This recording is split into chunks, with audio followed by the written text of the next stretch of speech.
Hello दोस्तों, veterans नमस्कार।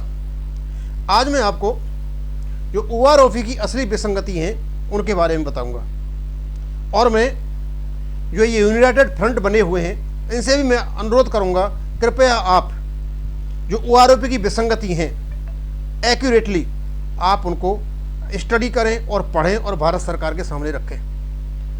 तो सबसे पहली जो OROP की विसंगति है, मैं यहाँ मेंशन नहीं कर रहा हूँ, पहले तो यही है कि 555 सर्कुलर में जो हमारी फिगर्स हैं, जो हम पेंशन ले रहे हैं और जिसकी पेंशन OROP 2 में कम हो गई है और हम 555 के अनुसार ले रहे हैं, तो किसी भी हालत में OROP 2 में भी चाहे पेंशन हमारी कम हो गई है, 555 की सर्कुलर से कम नहीं दिखाई देनी चाहिए थी।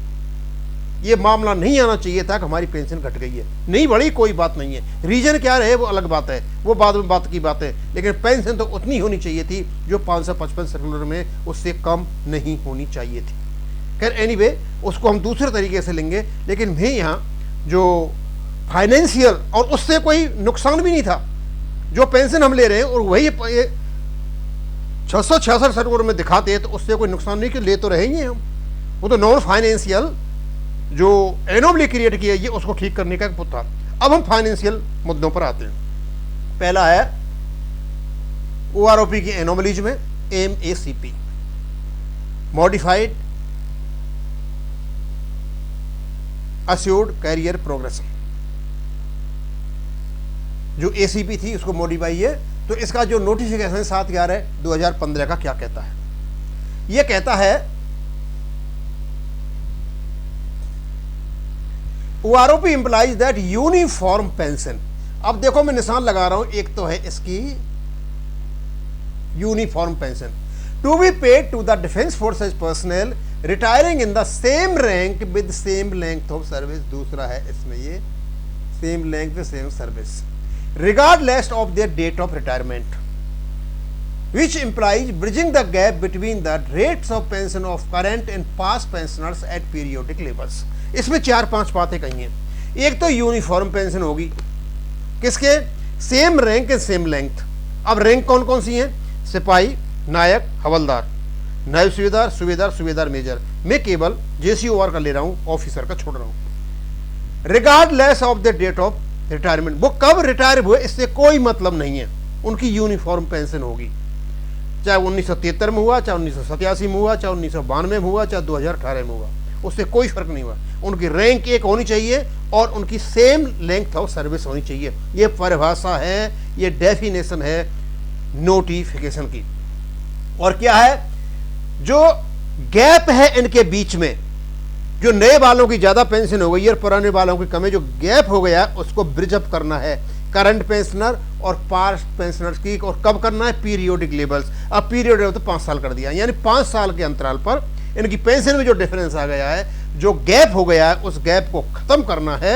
और कैसे करना है?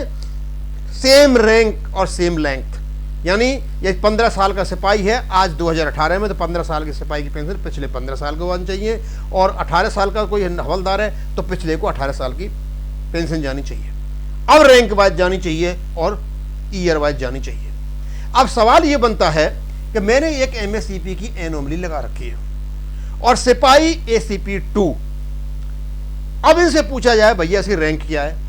अब कोई ये तो कहेगा नहीं हवलदार है, पेंशन जरूर हवलदार की ले रहा है, 17 साल की हवलदार की पेंशन ले रहा है, लेकिन ये नहीं कहेगा कोई हवलदार है, ये सिपाही है। अब सिपाही को पेंशन जाएगी इसकी पिछले वाले को या हवलदार को जाएगी? अब ये तो भाई नोटिफिकेशन बता रहा है सिपाही को जाएगी।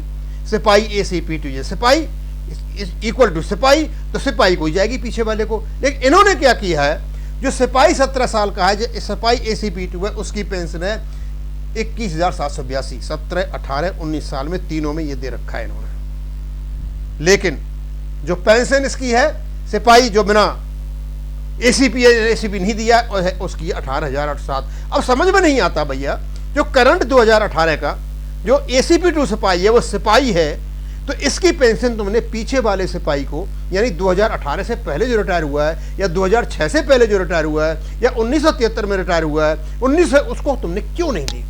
यह है मेन एनोमली MACP की ट्रांसफर नहीं होने के पीछे वालों का। ये मेन एनोमली है, इसको उठाएं। और तीनों के तीनों संगठन जो बने बैठे हैं संयुक्त मोर्चा वाले, इसको अच्छी तरह से भारत सरकार के पास उठाएं, क्योंकि उनकी डेफिनेशन तो 7/11/2015 के नोटिफिकेशन की वो ये है, और यदि भारत सरकार नहीं मानती है तो कोर्ट जाए। दूसरा है एक्स पे 6200, एक एनोमली क्रिएट कर दी जानबूझ करके, और अभी रिसेंटली इसका जो आरटीआई जवाब आया उसमें इन्होंने माना कि ऐसा कोई भी कहीं इंस्ट्रक्शंस नहीं थे, कोई डॉक्यूमेंट नहीं था कि हम एक ऐसा क्वालिफिकेशन निकालते कि इसको 1/1/2016 से लागू करेंगे। ये खुद आरटीआई में माना है, लेकिन इन्होंने कर दिया। ये है असली एनोमली। तीसरा है average wrongly taken and calculated. इन्होंने जो मिनिमम और मैक्सिमम का एवरेज लिया है, गलत एवरेज ली है, गलत ही कैलकुलेशन किया है। क्यों? Direct entries omitted. आर्मी में, एयरफोर्स की और उसकी मुझे पता नहीं नेवी की, क्योंकि इनमें तो जो हाईएस्ट होगा वो लिया जाएगा। तो मैं आर्मी की बात कर रहा हूं। कुछ रैंक डायरेक्ट भर्ती होते हैं, हवलदार, एईसी दोनों में डायरेक्ट भर्ती है। सर्वेयर में हवलदार डायरेक्ट भर्ती है। ईएमए में भी सुना है मैंने कहीं डायरेक्ट भर्ती है, और सिग्नल में भी है। नायब सूबेदार, रिलीजियस टीचर डायरेक्ट भर्ती है। जो डायरेक्ट भर्ती होगी और एक सिपाही से भर्ती होगी, यदि सिपाही और एक हवलदार का अंतर माना जाए तो 8,000 का है, और एक सिपाही और रिलीजियस टीचर का अंतर माना जाए तो 14-15,000 का। और जब ये एक ही स्टेज पर एक ही साल में जाकर के रिटायर होंगे एक ही रैंक में, तो स्वाभाविक सी बात है जो डायरेक्ट भर्ती है उसकी ज़्यादा होगी। तो उससे यदि एवरेज निकाला जाएगा और नीचे वाले का एवरेज निकाला तो एवरेज अपने आप बढ़ेगा।